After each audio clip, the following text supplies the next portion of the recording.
Aujourd'hui, même à l'école primaire, on fait des cours sexuels. On explique aux enfants que même si tu es né garçon, tu peux devenir une femme. Tout dépend de comment tu te ressens. Mais c'est contraire à nos valeurs. Pourquoi quelqu'un qui est garçon, s'il ressent qu'il est femme, on doit être d'accord avec lui. Est-ce que si quelqu'un qui est un homme ressent qu'il est un cheval, on doit l'accompagner à être transformé en cheval?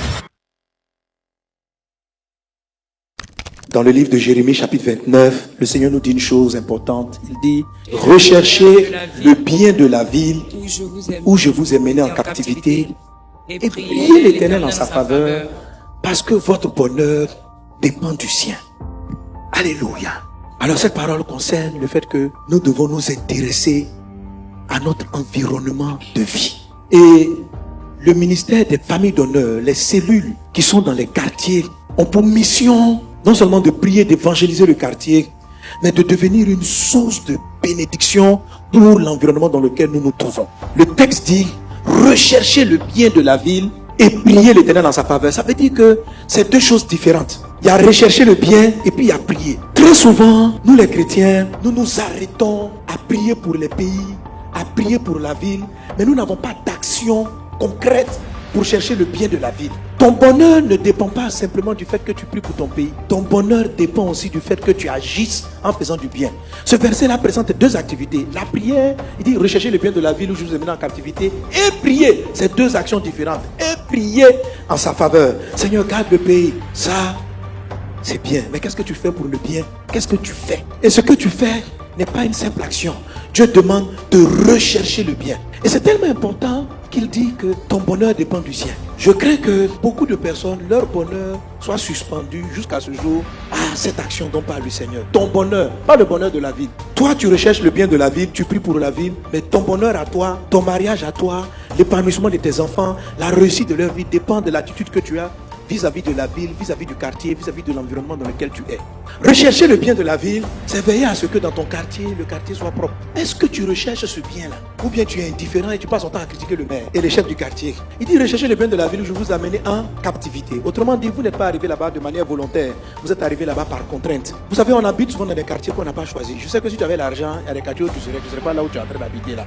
Donc tu es arrivé là-bas par captivité. C'est-à-dire que c'est la pauvreté qui t'a attrapé, qui t'a amené là-bas. Donc tu n'es pas captif de quelqu'un, c'est la galère qui dit hey, ton niveau de salaire là, ça, on habite ça ici, allez. Tu dis je ne veux pas. Si tu avais plus de ressources, tu serais parti ailleurs. Mais la vie t'a attrapé et t'a attiré, viens. Tu as vu la maison là? C'est là que tu es arrivé. Tu as été amené en captivité dans ce quartier. Mais malgré que tu y sois de manière involontaire, c'est-à-dire que ce n'est pas avec plaisir que tu te retrouves dans cet environnement. Si tu avais le choix, tu ne serais pas là. Dieu dit, malgré que tu es arrivé avec un cœur peut-être amer, recherche le bien. Votre bonheur dépend de l'attitude que vous avez de la maison dans laquelle vous vivez. Si vous vivez dans une maison avec un mauvais propriétaire, mais que vous ne recherchez pas le bien de la maison, vous ne travaillez pas à refaire la peinture, à améliorer la maison, vous-même vous n'allez pas être béni. Alors c'est dans cet objectif-là que Dieu nous a donné à cœur de faire les familles d'honneur. S'intéresser à la commune, s'intéresser au quartier, prier pour le quartier. Quand j'arrive au Canada, les chrétiens, on se plaint souvent de ce que dans l'école, il soit imposé des règles, des cours que les chrétiens n'apprécient pas. Aujourd'hui, même à l'école primaire, on fait des cours sexuels. On explique aux enfants que même si tu es né garçon, tu peux devenir une femme. Tout dépend de comment tu te ressens. Mais c'est contraire à nos valeurs. Pourquoi quelqu'un qui est garçon, s'il ressent qu'il est femme, on doit être d'accord avec lui. Est-ce que si quelqu'un qui est un homme ressent qu'il est un cheval, on doit l'accompagner à être transformé en cheval? Vous allez dire qu'il est malade, qu'il est fou, qu'il faut l'amener à l'hôpital. Il n'est pas un cheval. Parce que ton identité n'est pas déterminée par ce que tu ressens. C'est une maladie. J'ai rencontré quelqu'un qui se prenait pour un chien. C'est une folie. Ça veut dire quelque chose qui ne va pas. Et il faut l'aider, il faut l'aimer. Il ne faut pas le rejeter. Il ne faut pas rejeter ces personnes, il faut les aimer. Les gens ressentent quelque chose. Mais ils ont des sensations, mais ça ne veut pas dire qu'on doit les suivre. On dit, ah, donc tu ressens que tu es un oiseau. Il dit, je ressens que je suis un oiseau. Quand je me vois, je ne me sens pas dans ma peau d'homme. J'ai l'impression que je devais voler comme un oiseau. Viens, on va t'accompagner. On va te fabriquer des ailes. Et puis tu vas t'envoler. Pourquoi? Et ils ont des cours, on change les hormones, on te donne, on enlève, il faut enlever les hormones. Tout ça au primaire. Et si un enfant commence, on dit il est autorisé à ne même pas passer par eux, à demander. Et puis si les gens font même, on arrache l'enfant aux parents. Et les cours sont là. Et c'est très triste de voir un pays arriver à ce point. Mais est-ce que vous savez que c'est dû au manque d'influence de l'église? Est-ce que vous savez que c'est dû au fait qu'on ne s'intéresse pas à des choses?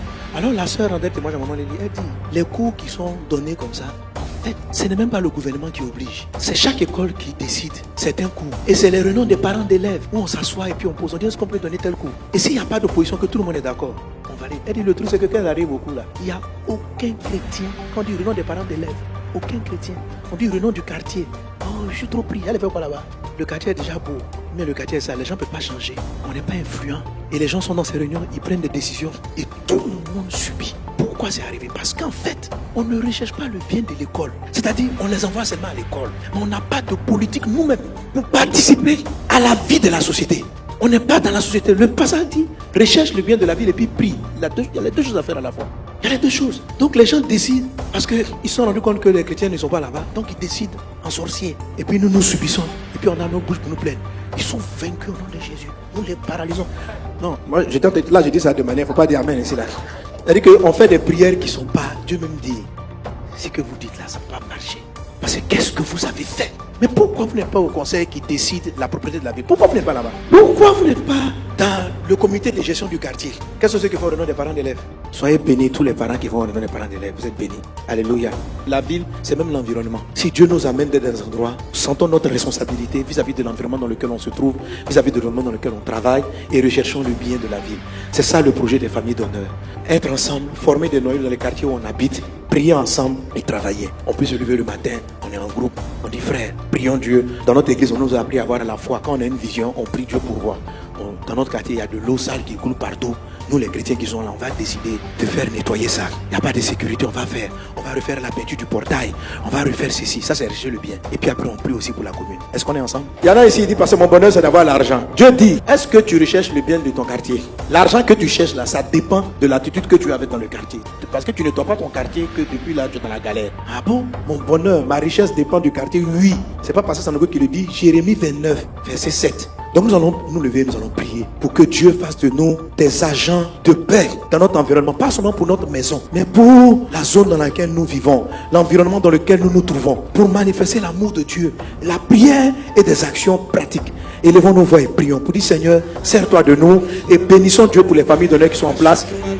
Père Céleste, merci pour ta grâce divine. Seigneur Jésus, nous sommes une église qui veut s'engager pour le bien de la commune, pour le bien de la société, pour le bien de l'environnement.